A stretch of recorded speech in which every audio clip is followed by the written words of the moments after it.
साबिक ओलंपियन जनाब ख्वाजा जुनैद साहब भी मौजूद हैं। ख्वाजा जुनैद साहब, आप मुझे सुन पा रहे हैं? जी बिल्कुल, मैं सुन रहा हूँ जी।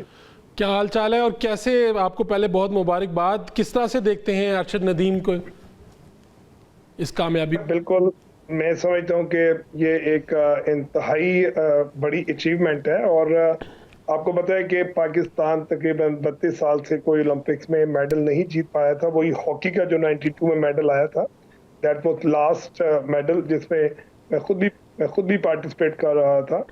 तो मेरे नज़दीक ये जो अरशद नदीम की अचीवमेंट है, देखिए, ये हमेशा जो होता है ना कि बाय बर्थ बंदे के अंदर एबिलिटीज होती हैं।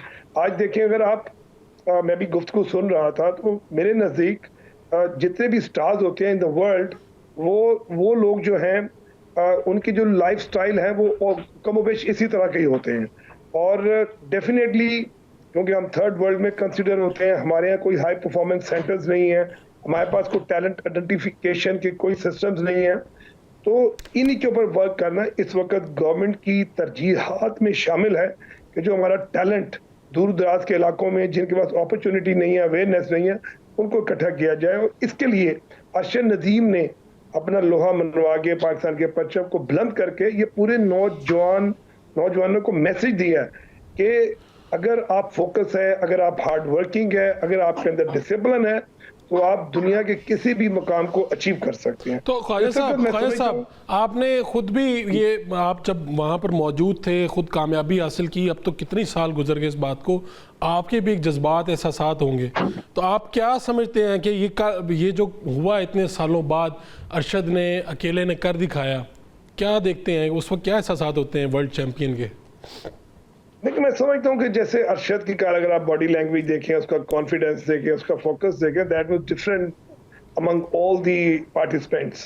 तो ये अल्हम्दुलिल्लाह अल्लाह की तरफ से गॉड गिफ्टेड चीज़ें होती हैं। जब आप मेहनती हो, हार्ड वर्किंग हो, डिसिप्लिन हो, तो अल्लाह की रज़ा भी शामिल आती है। और no doubt, not only the gold medal, आपने 118 साल का रिकॉर्ड भी ब्रेक किया है। और पाकिस्तान की, मैं समझता हूँ कि स्पोर्ट्स की जो एक पूरी दुनिया के अंदर हमेशा स्पोर्टिंग कंट्री समझा जाता है, उसको दोबारा उजागर किया है। और वर्ल्ड में कल अगर आप देखें तो हर तरफ पाकिस्तान पाकिस्तान था। और ये मैं समझता हूँ वो चीजें हैं, जैसे मैं यहाँ जरूर एक शेर पेश करना चाहूंगा। लामा साहब ने कहा, खुद ही को कर बुलंद इतना कि हर तकदीर से पहले खुदा खुद बंदे से पूछे, बता तेरी रजा क्या है। तो हमें, हमारी जो नौजवान नस्ल है, उनको ये नहीं देखना चाहिए कि जी मुझे स्पोर्ट नहीं है या मेरी ये प्रॉब्लम है।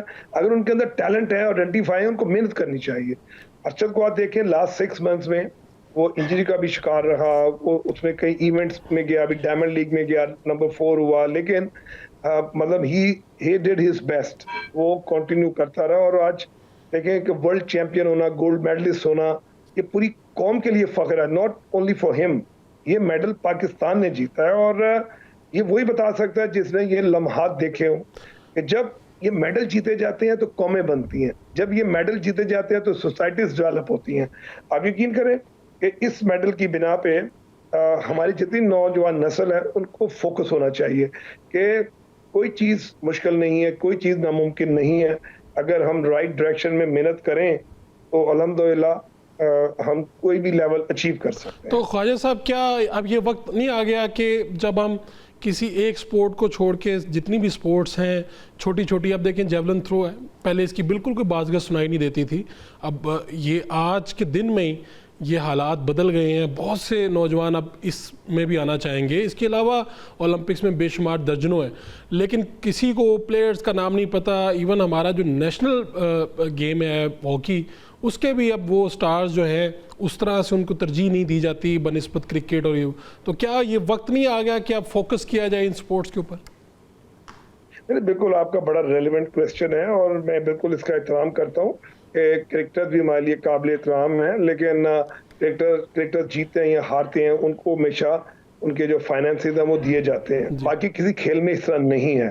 इसका तो ये मॉडल मैं समझता हूँ कि इसके ऊपर हम वर्क कर रहे हैं। मैं आपको भी बताता चलूँ कि क्योंकि मैं as a focal person prime minister youth talent hunt में काम कर रहा हूँ, तो हमने इस वक्त को 25 के करीब ऐसे स्टेशन बनाने जा रहे हैं जहां पर कोई बच्चा भी अपने ट्रायल देना चाहे किसी खेल के भी, वो देगा। और 20 स्पोर्ट्स को प्रायोरिटाइज किया जा रहा है, जो स्कूल लेवल पे, क्लब लेवल पे, और इवन जो स्ट्रीट चिल्ड्रन है, उनको भी इसमें आने का मौका मिलेगा। मैं समझता हूँ जो आप बात कर रहे हैं बिल्कुल 25 करोड़ आवाम के अंदर मैं खुद ये कहता हूँ बड़े वसूख से कि ये हो नहीं सकता कि वहां पर कोई fastest athlete of the world ना हो, कोई बहुत ज्यादा वजन उठाने वाला ना हो, तो ये पॉसिबल नहीं है। हमें सिर्फ इस वक्त जो तवज्जो की जरूरत है, हमें मैक्सिमम अपॉर्चुनिटी अवेल करने के लिए जो है ना जी बच्चों को वहां पे लाने के लिए प्लेटफॉर्म्स देने हैं, अवेयरनेस देनी है।